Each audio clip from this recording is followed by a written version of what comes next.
Fala galera, eu já assisti a Pânico 6 na cabine de imprensa e esse aqui, ó, famoso vídeo com todos os spoilers sobre o filme. Já tem um vídeo aqui, ó, separado com uma crítica completa, sem spoilers, e também um vídeo sobre a cena pós-créditos, porque sim, pela primeira vez na franquia Pânico, a gente tem uma cena pós-créditos acontecendo. Galera, sem demoras assim, ó, já curte o vídeo, já assina o canal, coloca assim nos comentários também a expectativa de vocês pra o que vocês esperam sobre Pânico 6? E se já assistiu, coloca aí embaixo pra gente poder seguir conversando também. Galera, não esquece o like, porque assim ajuda demais aqui o canal da Take. Vamos lá, começando sem demoras, porque aqui ó, não tem vinheta, não tem inserção de imagem, não tem a trilha, uma grande conversa aberta que a gente vai ter a partir de agora.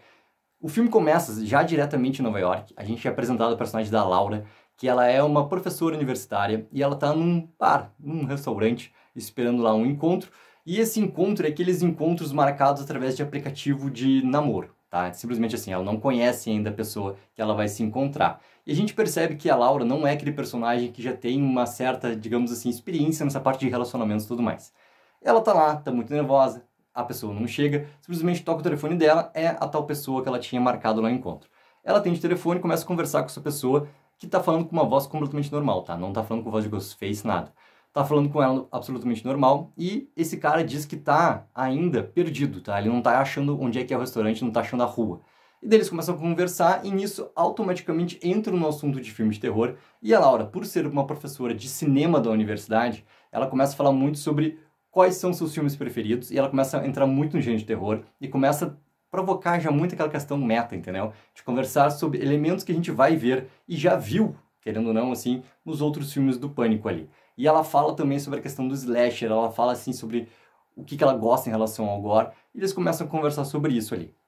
E esse cara diz pra ela que talvez ele esteja entrando na rua lá e pergunta pra ela se na frente do restaurante tá a fachada vermelha. Ela não tem certeza, ela pega sua bolsa, vai pra fora do restaurante, vê que a fachada é vermelha realmente e responde pra ele que sim. E ele diz que na verdade não tá ainda ali na frente do restaurante, ele tá recém entrando numa outra quadra, ainda tem uma distância. Só que ele entende que tem um beco que ele consegue encurtar esse caminho e chegar no restaurante. Quando a Laura vira para trás, justamente na frente do restaurante tem um grande beco ali. Automaticamente, esse tal cara que ela está esperando para o encontro estaria do outro lado lá. Vai passando pela Laura, tá? Várias outras pessoas vestidas com fantasias de Halloween. Porque a gente está no momento de Halloween ali, no período do filme, então várias pessoas vão passando ali fantasiadas e tudo mais. Esse cara pede pra Laura começar a abanar, porque acha que tá vendo ela. Ela começa a abanar, tudo mais, ela tenta enxergar pelo outro lado do beco, assim, não consegue enxergar ninguém. E daí esse cara começa a mudar o tom de voz, tá? Não pra Ghostface, mas como se tivesse com medo. Ele começa a dizer, assim, que tem alguém perseguindo ele e tudo mais, que ele tá começando a ficar com medo, e que ele tá entrando no beco, mas tá sendo perseguido. A Laura entra no beco, tá? E ela, inclusive, olha pra trás, assim, as pessoas passando na rua e o beco completamente deserto. Bem aquela coisa norte-americana, tá? Aquele beco que existe entre os prédios, assim. Só que existe mais uma passagem no meio desse beco ali, que fica realmente, assim, entre os prédios, tá? Então a gente tem o beco e tem a rua aqui. A Laura vai caminhando até ali onde tá colocada aqui essa entradinha ali, e do nada vem o Ghostface e, cara, apunhala ela de uma forma extremamente visceral, muito sangue, tá? E o Ghostface, ao invés de pegar e dar aquela última, né, parte de facada, onde justamente assim corta, né, para a abertura do filme, ele limpa a faca e ele se abaixa. Quando ele se abaixa, ele retira a máscara. Quando ele retira a máscara, a gente vê que é o mesmo ator que estava fazendo o Flash Thompson lá nos filmes do Homem-Aranha, e ele é o Jason, tá? O Jason diz para ela ali qual era a sensação dela agora de realmente ter feito uma burrada, de ter entrado num beco, deserto e tudo mais, para ela parar de falar mal de filmes de terror e tudo mais, assim. E esse cara simplesmente tira a roupa de Ghostface, bota fora no lixão, esconde dentro da sua mochila assim a máscara do Ghostface e sai caminhar pela rua, passando pelas pessoas e tudo mais. E daí, no caminho da sua casa, ele chega próximo da universidade, onde está um grupo de pessoas indo para uma festa. Entre esse grupo de pessoas está a Tara. O Jason conversa rapidinho com a Tara, perguntando se a Sam também vai na tal da festa. A Tara responde que não, que a Sam, né, não gosta desse tipo de coisa e tudo mais. O Jason tentando conversar um pouquinho para ela, assim, como se ele tivesse algum interesse na Sam, tá? A Tara diz que esse é o problema dele, que é ele que vai conversar com a Sam para ver se ela vai na festa. O Jason chega na sua casa e ele mora com outra pessoa, tá? Que é o tal do Greg. O Greg, ele não é visto nesse momento do filme, mas tem um grande motivo do porquê. O Jason chega em casa, tá? E ele tem, dentro de um armário, assim, vários posters dos filmes do Stab e cabeças de manequim onde tem as máscaras do Ghostface. Ele abre, né, a sua mochila, tira a máscara de Ghostface e coloca ali certinho, né, na cabeça de manequim que estava sem nada. E daí ele procura pelo Greg, não encontra o Greg e tudo mais, toca o telefone. Quando ele atende o telefone, é o Greg falando com ele, mas com a voz do Ghostface. E o Jason diz pra ele parar com essa besteira toda, entendeu? Que, na verdade, ele tinha ido matar a Laura como se fosse um grande treinamento, tudo mais, e que é pra ele parar de falar com aquela voz, que eles tinham combinado que entre eles não iam fazer aquele tipo de coisa lá, tá? O Jason, ele era realmente, né, um estudante de cinema, colega também da Tara e dos outros personagens lá, na tal universidade onde a Laura dava aula sobre cinema.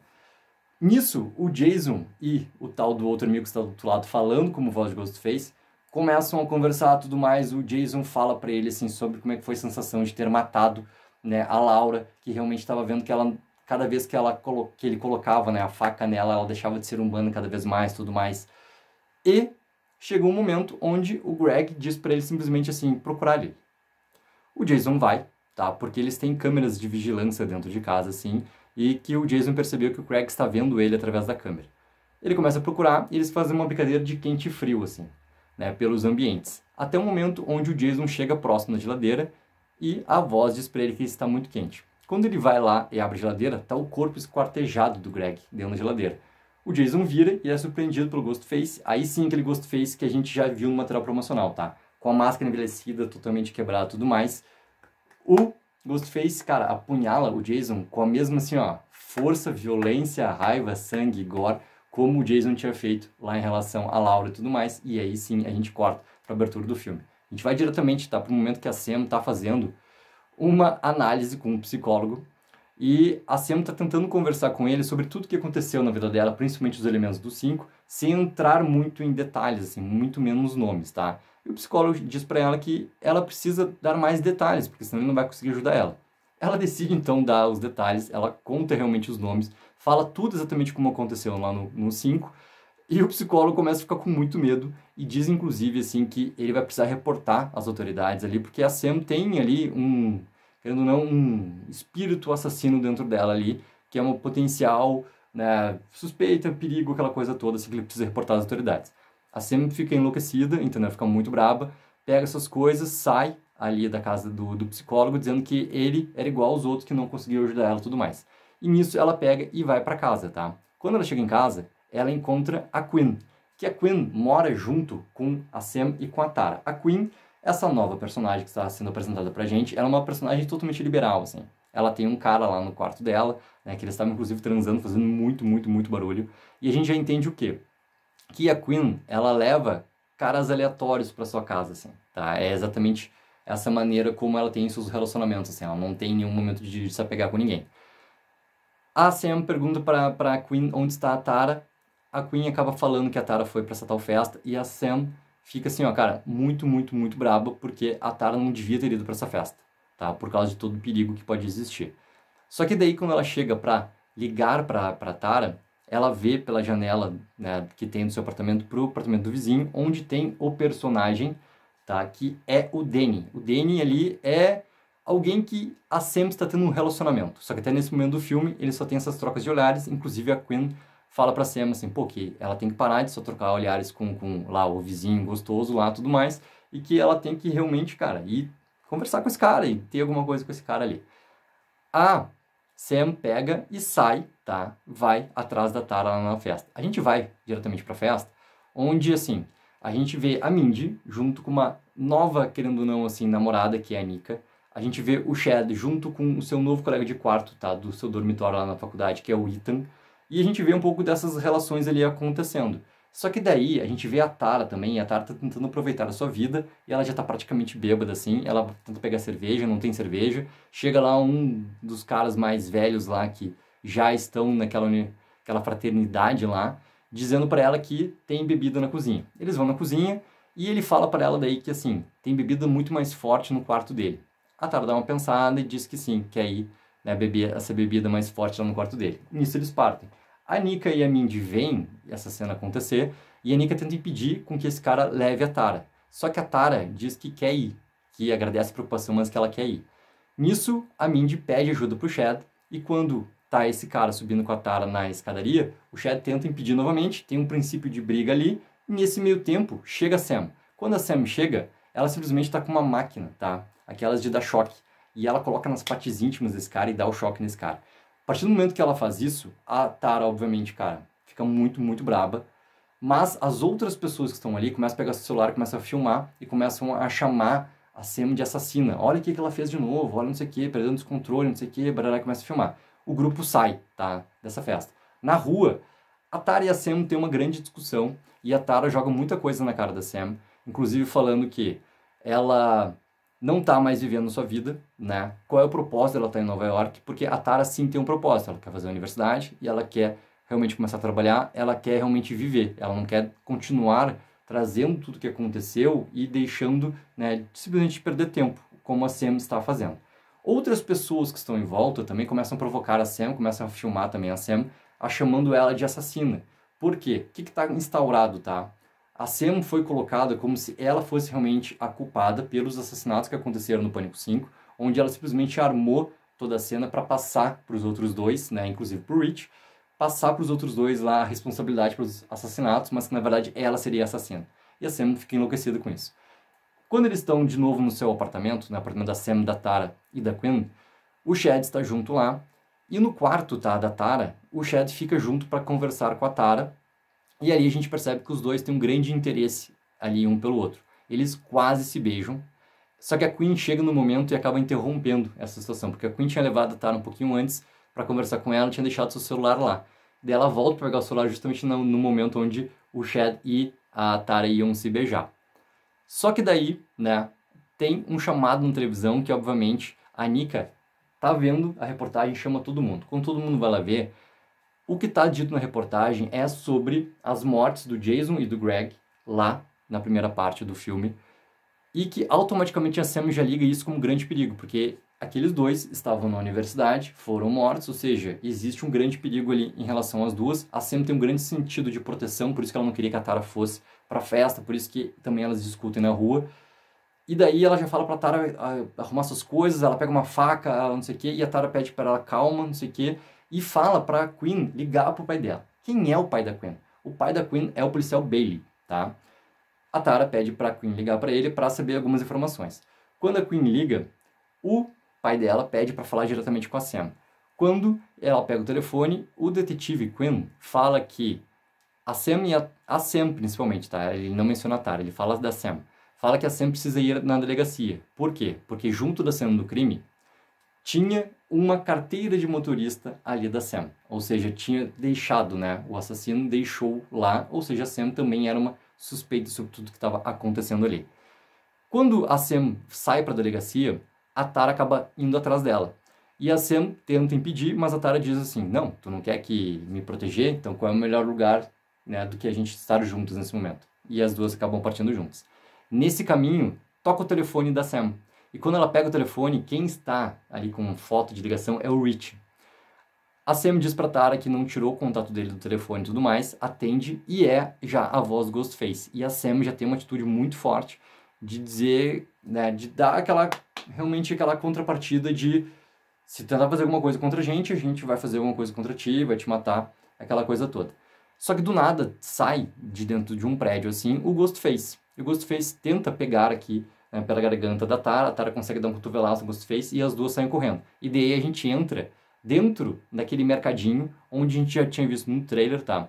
Elas entram correndo pedindo ajuda e a sequência toda é basicamente aquilo que a gente já viu no trailer, tá? Ele conta basicamente a mesma coisa, um pouquinho só maior na parte final.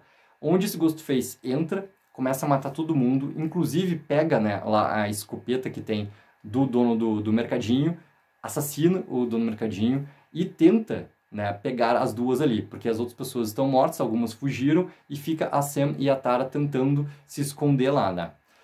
Quando as duas conseguem, né, empurrar uma prateleira em cima do Ghostface, elas saem correndo e a polícia já está chegando.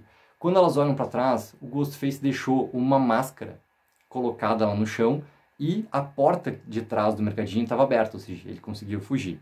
Na delegacia, quando elas são no depoimento, tá, elas já veem todas as fotos sobre o primeiro assassinato lá, tanto do Jason quanto do Craig, e o detetive Bailey chega trazendo as máscaras do Ghostface. O que acontece? Em cada máscara tinha o DNA dos assassinos. Só que esses assassinos eram quem? Os assassinos do 5 e do 4. Justamente isso. Porque o que o filme vai apresentando, assim? É como se fosse um grande legado sobre tudo, tá? E num retrocesso para chegar no 1. Que o 1, obviamente, Billy Loomis, diretamente ligado a Sam, tá? O detetive Bailey lá pergunta sobre, né, o que elas estavam fazendo horas antes, elas têm um álibi ali que realmente corresponde, tudo certo. E daí chega o outro policial chamando o detetive Bailey porque tem o FBI presente na delegacia que quer reivindicar, querendo ou não ali, né, o comando da investigação. O detetive Bailey acha estranho, vai ver quem é. Quem é que está representando o FBI? A Kirby. A Kirby, nesse momento, é uma agente do FBI e ela tá ali não, na verdade, assim, para reivindicar, né, a autoria ali da investigação e tudo mais. Ela tá ali para conseguir repassar informações. Nesse momento que a Kirby está ali falando com o detetive Bailey, a Sam e a Tara chegam e a Kirby e a Sam já se conheciam por causa do colégio. A Kirby, obviamente, né, mais velha do que a Sam, mas elas se conheciam do colégio. Tem ali um primeiro contato entre elas e tudo mais, e fica colocado o quê? Que as duas não podem ser da cidade, tá? Nem a Sam nem a Tara podem ser da cidade, elas vão ter que ficar ali por causa do que está acontecendo de uma investigação em curso. Ok. Nisso, quando elas voltam, tá, pra casa, a gente, antes disso, quando elas saem da delegacia, simplesmente tem assim, como se fosse no Pânico 1. Quando o Sidney Prescott e a sua melhor amiga saíram, tinha uma série de repórteres lá na frente, tá? E um deles é Gay Weathers. Quando os repórteres estão lá, falando inclusive coisas pra Sam assim, por que tu matou, não sei o quê, onde é que tu tava, não sei o quê, Paraná. Inclusive falando pra Tara assim, como é que tu se sente segura do lado de uma assassina? A Tara e a Sam vão passando, nisso a Gale chama. Quando a Gale chama, as duas viram numa raiva gigantesca assim. Por quê? Porque a Gale escreveu um outro livro, assim como tinha feito, né, do 1 pro 2, escreveu um outro livro lá sobre os eventos do Pânico 5. Ou seja, ela tinha conseguido novamente retornar ao sucesso. Dá pra gente lembrar também do Pânico 4, quando a Gale não conseguia mais escrever, né? E, simplesmente, elas fazem já mais uma piadinha meta ali, porque a Sam fala pra ela, agora tu não conseguiu vender os direitos pra isso virar filme, né? Como eram os filmes do Stab. E daí a Gale responde, é porque agora eles só se interessam, né, por minisséries de serial killers. Então não tem mais como vender isso para um direito para se virar um filme. A Sam tenta dar um soco na Gale, que desvia, né, pegando aquele momento lá Sidney Prescott no primeiro Pânico. Só que daí a Gale responde para a Sam assim que já estava completamente assim, ó, tinha uma experiência para conseguir fugir ali do que estava tentado, né, acontecer ali pela Sam. Só que logo depois a Tara vem e bum, dá um baita de um soco no meio da cara da Gale e as duas partem, tá? Vão embora lá. Quando elas estão já dentro da universidade, o que acontece? Se reúne todo o grupo, tá? Mindy, Chad, Anika, o Ethan, que é, repetindo, cara, o Ethan é esse novo companheiro de quarto, tá? Do Chad. Junto com Sam, com Tara, todos ali reunidos, e a Mindy faz novamente, cara, assim como o Randy fazia antigamente, né? O seu tio. Assim como a Mindy fez no próprio Pânico 5, ela dá as regras do que está acontecendo. E daí fica instaurado o quê? A gente está vendo uma sequência direta do retcon. Ou seja, é como se, inclusive, ela faz a comparação, né? Como a segunda história tinha acontecido na universidade, agora eles também estão na universidade. Mas como tudo tem que ser maior em escala, tudo tem que ser muito mais violento, mais visceral, todos os personagens estão a perigo. E ela, inclusive, dá algumas referências, assim, de outras franquias, tá? Ela fala do Luke Skywalker, Star Wars, ela fala do último James Bond. Ela fala de personagens que eram protagonistas que simplesmente acabaram morrendo para que a franquia pudesse seguir por conta própria. Daí ela coloca, obviamente, que quem está trazendo o legado, que é a Gale e a Kirby, que já viveram esses eventos antes, são, obviamente, personagens, pessoas que estão ali colocadas, né, como grandes potenciais vítimas ali. E que grandes potenciais suspeitos são os personagens novos ali. Por exemplo, a Queen, por exemplo, a Anika, por exemplo, o Ethan, entendeu? E daí a Mindy vai apresentando e fazendo todo esse jogo em relação aos personagens que estão ali. E daí fica instaurado muito bem o quê? Que inclusive Sam e Tara são potenciais vítimas de tudo que pode acontecer dali pra frente, tá? Dali em diante, cara, a gente vai de novo assim, ó, sendo apresentado ao quê? A Gale acaba descobrindo, tá? Porque ela é uma jornalista investigativa. Inclusive tem uma grande piadinha entre ela e a Kirby, porque a Kirby não tinha descoberto, né, tal coisa que tinha acontecido. Acabam descobrindo que existe um grande lugar, que é um grande, assim, ó, momento de santuário, tá? Existe um grande santuário. Só que um pouquinho antes desse santuário, os nossos personagens principais ali, o quarteto, eles decidem ficar no apartamento, tá? Que isso vai ligar diretamente com o que vai acontecer depois, assim, das motivações, tá? Para chegar nessa parte do santuário. Quando eles ficam no apartamento, eles ficam todos reunidos ali. Quinn, fica reunido o cara que tá junto com a Quinn, né? Mais um homem que tá lá junto com a Quinn. Fica a Nika e fica o nosso quarteto, né? O Chad, Mindy, fica Sam e fica Tara. Nesse momento, tá? O quarteto tem um momento novamente de aproximação muito próximo, assim, de novo, aquela parte de interesse de Chad com Tara, que novamente não acontece o beijo, mas é quase acontecendo. E o Chad puxa que os quatro são literalmente os quatro. Né? E tem toda uma brincadeira sobre o grupo realmente estar ali novamente, passando por aquela experiência toda, né, de perigo e tudo mais, e essa confraternização e também passando muita força para Sam, né, porque a Sam está sendo muito colocada como uma grande suspeita e também como a grande assassina dos eventos que aconteceram no Pânico 5, basicamente isso, tá? E aquele vizinho, tá, o Danny, a gente entende que ela e a Sam e o Danny têm já um relacionamento, tá? Aí que tá. Só que esse relacionamento é completamente escondido de todos. De todos. Por quê? Porque a Sam, ela simplesmente confia, mas ela não confia no Danny, tá? Então ela tem uma aproximação, um relacionamento já com esse Danny, que a gente já conhece, que esse relacionamento já existe, não sei há quanto tempo, mas ninguém sabe, simplesmente isso. Ninguém sabe, tá? Quando eles estão quase jantando lá nessa casa, né, o quarteto, simplesmente tá, a Quinn está no seu quarto e o Danny está no seu apartamento. Lembrando, né, eles são vizinhos ali de frente de janela. O Danny está no seu apartamento e ele olha para onde está o quarto da Quinn e vê que existe simplesmente um ghost face atrás da Quinn. E a Quinn está deitada, virada para a janela, não entendendo o que está atrás.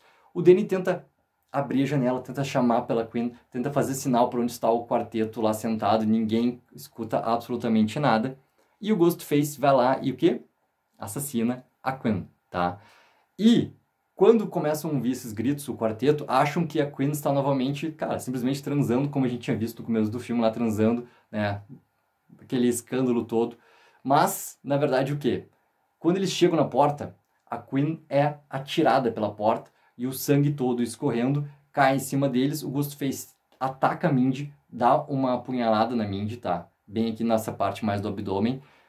Inclusive, sim, a Tara e o Chad saem correndo pela porta, descem a porta, só que quando eles chegam no térreo, olham para cima, que ninguém tem mais, né, atrás, ninguém mais está vindo, eles correm novamente para cima, só que a porta está fechada e a Tara está sem a chave, então eles não conseguem entrar.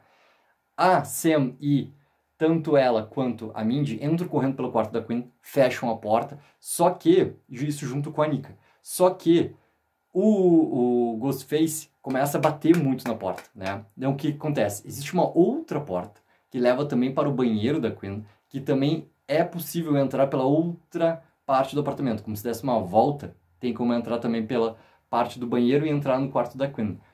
Quando a Mindy corre para fechar essa porta, o Ghostface está quase entrando por lá, existe de novo ali um princípio de briga ali, e eles conseguem arrastar simplesmente o móvel e prendem esse móvel, tá, na porta. Quando o Ghostface atacou a Mindy no abdômen, ele também, assim, ó, atacou muito forte a Nika. A Nika também está perdendo muito, mas muito sangue também. Até muito mais do que a própria Mindy ali. O Danny, que está na janela de frente da Quinn, pega uma escada, tá? E daí vem, quem já viu o promo também já tá ligado nessa cena. Ele pega a escada e estende a escada ali, né, pelo beco, para a janela de onde está a Quinn, que na verdade está lá, né? Tá a Sam, tá a Mindy e tá a Nika. A Sam é a primeira a passar. Tá, e tem aquele momento de tensão lá, da possibilidade dela cair e tudo mais, ela consegue chegar do outro lado. A Mindy é a segunda, que também passa por lá. Quando chega a Nika, ela tá quase no meio da escada, o Ghostface consegue abrir a porta, para do outro lado, e tem toda aquela parte de tensão, com gritaria toda, a Nika tentando segurar, e o Ghostface crava a faca assim na janela, começa a pegar a escada e começa a brincar com a escada, para fazer a Nika cair. A Nika cai, ela bate a cabeça, tá, numa lixeira, assim, e o filme é bem gore, tá, ele é bem visceral. Mostra, assim, completamente esfacelado, assim, e ela morre ali, literalmente, tá, novamente. Só que daí, o que acontece, assim, quando os personagens saem correndo, tá, do apartamento, quem está lá embaixo também é o Ethan. E daí existe um grande momento ali, onde esses personagens, novamente, começam a trazer, cara, muito da, assim, ó, quem poderia ser o principal suspeito? o Ethan, porque simplesmente ele não tava lá, ele simplesmente aparece do nada, né?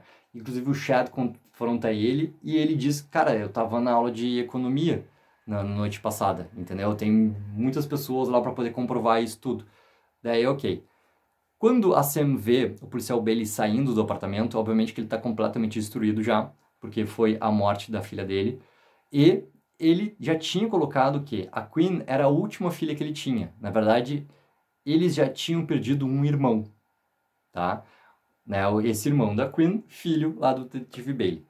Então já existe assim uma grande pontinha ali pra gente começar a ligar os traços todos, esse grande quebra-cabeça de quem é o Ghostface ou de quem são os Ghostface, quais são suas motivações e tudo mais, tá? Ok, nisso chega a Kirby com aquele momento lá em relação ao santuário, tá? Só que quem chega com essa informação é realmente a Gale. E daí tem, novamente, naquele momento lá entre Kirby e Gale, lá de rivalidade e tudo mais, elas chegam no tal santuário lá. Nesse santuário, cara, é algo incrível. Pra quem já viu o trailer do filme, tá? Tem, assim, ó, todos os Ghostface, literalmente, assim, com as suas roupas, como das suas facas, milhões, milhões, milhões, milhões de itens de todos os assassinatos que aconteceram, desenhos de todos que morreram em todos os filmes de Pânico. Todos, completamente todos. Que é uma parte muito legal, assim. A Sam para onde tá ali, né, a figura do Billy Loomis, né, o primeiro assassino. E ali a gente volta a ter, né, o fantasma do Billy conversando com ela, dizendo para ela muito que ela sabia o que tinha que fazer.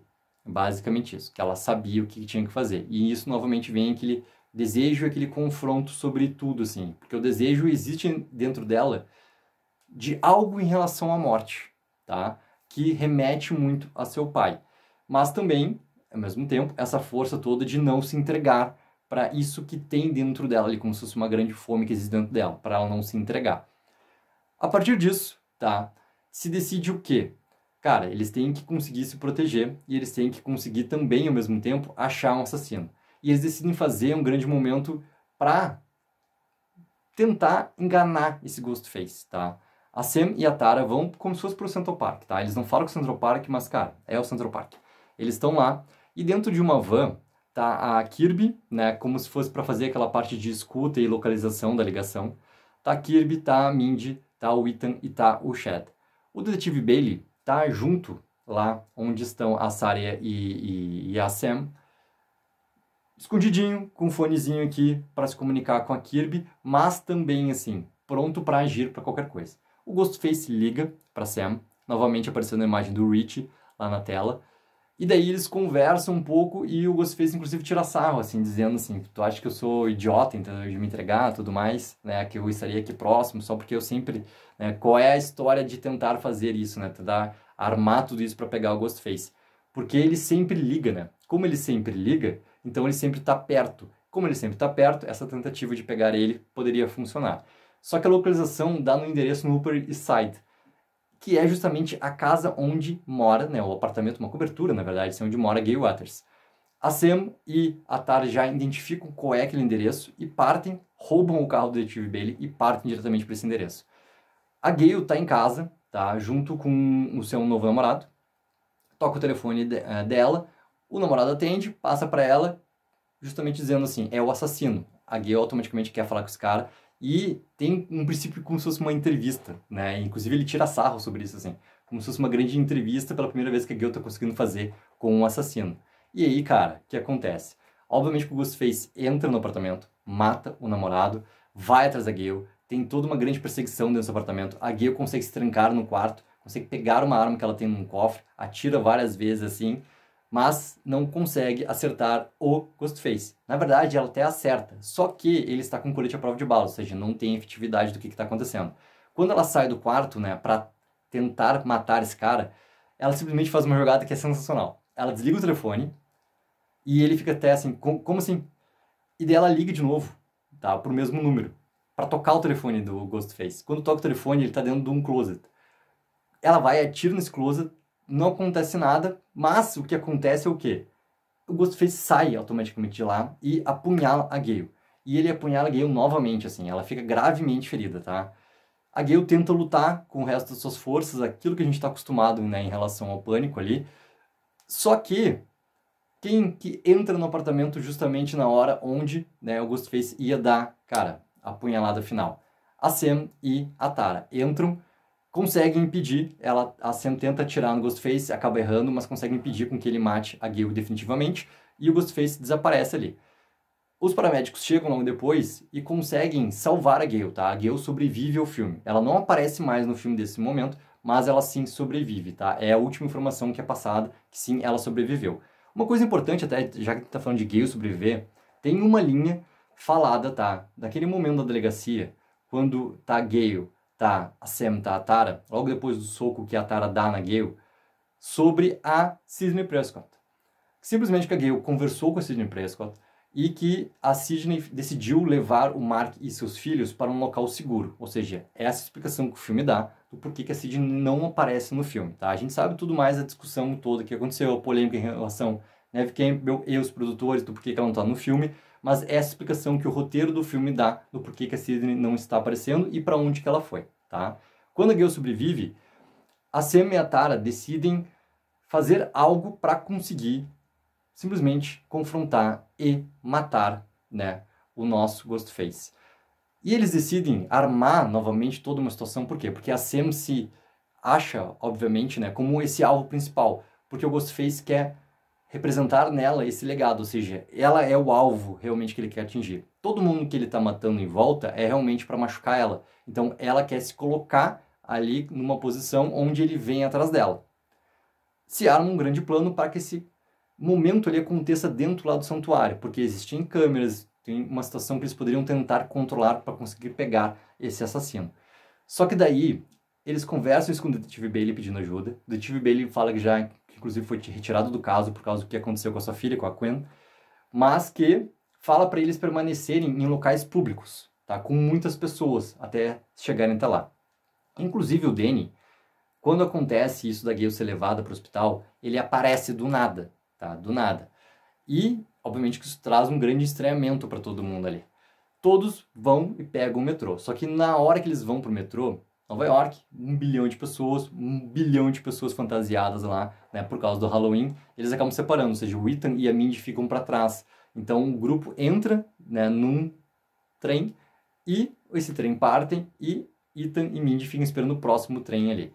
E daí, galera, tem toda aquela sequência, obviamente que ela é muito aumentada em relação à tensão dentro do metrô, tá? No vagão onde estão Danny, Sam, a Tara e o Chad, tem ali todo um momento onde eles estão vendo vários Ghostface ali, mas nada acontece. Só que no vagão onde está indo a Mindy e o Ethan, também acontece a mesma coisa, tá? A Mindy não quer nem ficar perto do Ethan, porque para ela ele é o grande suspeito de tudo que está acontecendo. Então eles ficam bem distantes já na passarela, esperando o trem, e também dentro do trem. E tem muitas pessoas ali, obviamente, fantasiadas também, como Ghostface, e algumas pessoas estão, inclusive, dormindo ali dentro do trem. A Mindy acaba ficando muito próxima de uma das portas, onde as pessoas que estão sentadas nas suas laterais estão dormindo.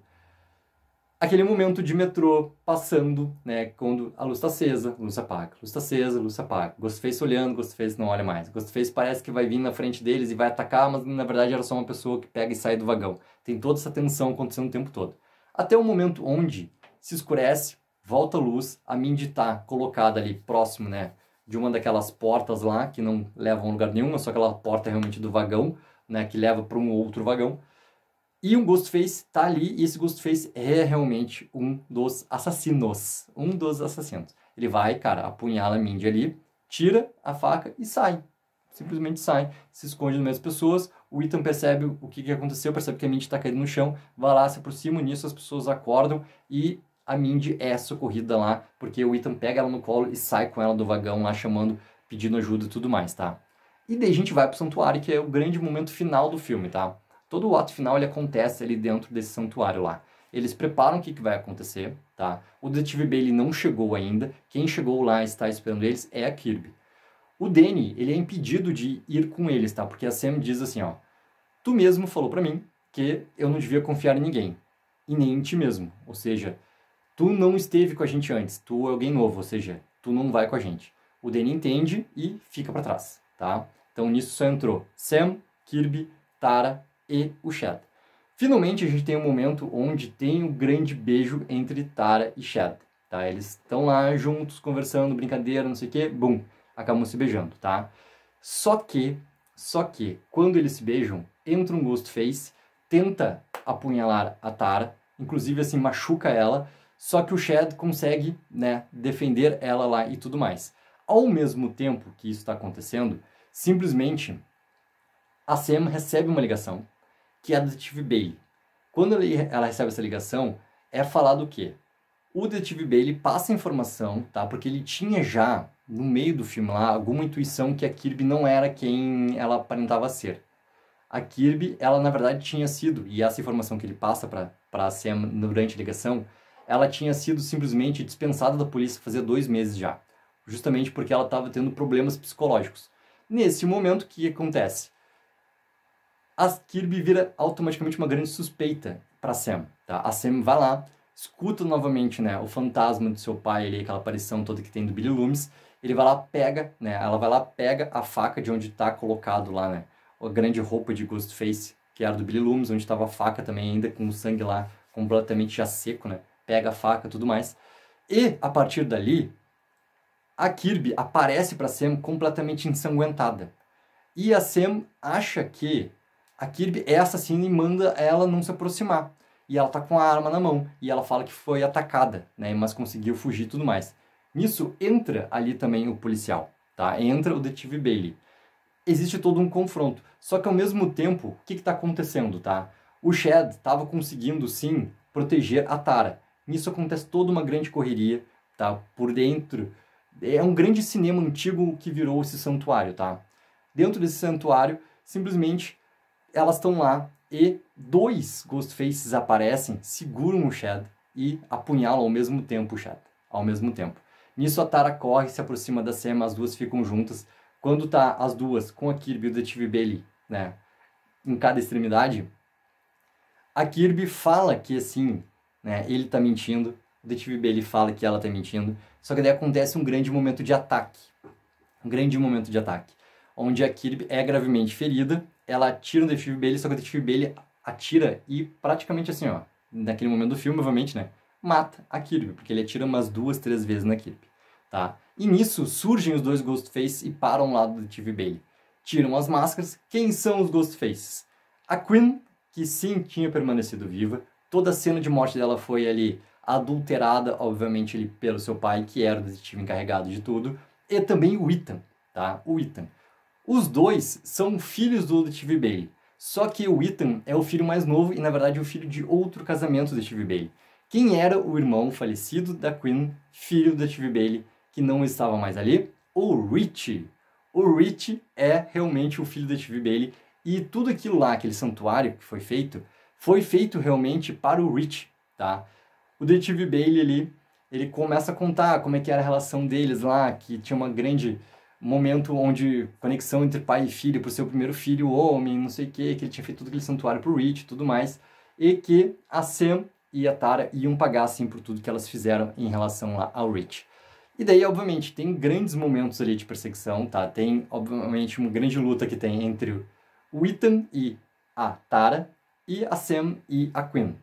Até um momento onde a Tara, mesmo apunhalada pelo Ethan, ela consegue, através, né, da faca passada pela Sam, a faca lá do Billy Loomis, ela pega e consegue cravar, literalmente aqui assim, ó, no olho do Ethan, tá? A Quinn vai atrás da Sam e a Sam está com a arma da Kirby. Quando ela está com a arma da Kirby, ela vai lá e assim, ó, dá um tiro no meio da testa da Quinn. Só que quando a Quinn cai, quem aparece atrás é o detetive Bailey. E daí as duas, né, ficam naquela situação assim, a Tara lá embaixo, ainda estava brigando contra o Ethan antes de dar a facada no olho, e a Sam, com a arma na mão, tenta atirar no detetive Bailey, só que ela não tem mais bala. Ela sai correndo, obviamente, o detetive Bailey sai atrás dela. Quando eles chegam no palco lá, e no palco, tá, desse cinema, tava colocado todas as roupas de todos os assassinos, né, de todos os Ghostface que a gente viu em todos os filmes de Pânico. Chega lá, ele simplesmente, assim, tá numa outra posição. Por quê? Porque as duas, a Sam e a Tara, não estão mais lá. Elas simplesmente se esconderam. E o detetive Bailey recebe uma ligação. E essa ligação é da Sam falando com ele como voz de Ghostface. e pergunta pra ele qual é o filme de terror favorito dele, né? Aquela mesma coisa. E daí ele, cara, que filme de terror, coisa idiota, não sei o quê. Ele chega próximo de onde estão as roupas lá e ele vê que o manequim do Billy Loomis está completamente sem nada, está apenas um manequim. Surge atrás dele, né, simplesmente a Sam, vestida completamente Ghostface, com a máscara própria lá de seu pai, com a faca de seu pai, e vai e, cara, apunhala sem parar o detetive Bailey. Sem parar, sem parar, sem parar, sem parar, sem parar, sem parar. Até o momento onde o detetive Bailey é ainda vivo, tá? Porque a Sam vai dar a última apunhalada, que seria basicamente assim, da cabeça, tá? Segura porque a Tara chegou. Quando a Tara chega, ela se assusta com a situação toda, mas o que acontece? Ele sim pega e agradece para Sam pela misericórdia. Só que daí a Sam pega e apunhala, porque ela olha pra Tara e a Tara diz assim, ó, não devia ter mexido com a nossa família. E vai lá e apunhala e mata o detetive Bailey. A Kirby está novamente assim, ó, morta, mas quando a Sam e a Tara param para conversar, o Ethan surge do nada, aquela famosa, né, volta dos mortos do nada, assim, mesmo com a faca cravada aqui, volta com a faca empunhada, né, a sua faca empunhada para tentar atacar os dois. A Kirby, que antes estava morta, ela aparece e atira. Lembram da TV lá do Stu Mercer, lá do primeiro Pânico? A Kirby atira a TV em cima do Ethan e mata o Ethan com a TV ali. E daí as três sim acabam ficando salvas. Parte final do filme, simplesmente, ó, a Mindy aparece, tá? Ela está viva, só que o Danny entra junto com a polícia dentro desse cinema, junto com o Mindy, junto com tudo mais, dizendo que tinha chamado reforço e tudo mais, que já tinha ligado para o hospital, onde a Mindy e a Gale estavam bem, estavam estáveis, e se unem praticamente ali, né, junto com a Sam. O Chad, que também estava morto, de tantas punhaladas que ele tomou, ele também permaneceu vivo, tá? Ele também foi salvo. Ele também está com ali, tendo todo o cuidado através dos paramédicos, é levado para o hospital também. No final do filme, a última coisa, a gente tem a Sam junto com a máscara do Ghostface de seu pai. Ela pega aquela máscara, olha para a máscara, joga no chão e vai embora junto com a Tara, tá? E a gente acaba com aquela imagem se abrindo literalmente lá de Nova York e todas aquelas pessoas lá de polícia, curiosos e tudo mais, paramédicos e tudo mais acontecendo lá. Então essa é toda a nossa grande história do Pânico 6, tá, galera? Quero muito saber de vocês, se já assistiram o filme, o que acharam, se não assistiram ainda, a expectativa de vocês, o que acharam aqui do que acontece no filme. Coloquem embaixo nos comentários pra gente seguir conversando. Não esqueçam sempre de dar aquela ajuda, que é mega importante, de curtir o vídeo e assinar o canal. Take04, viva o sonho aqui!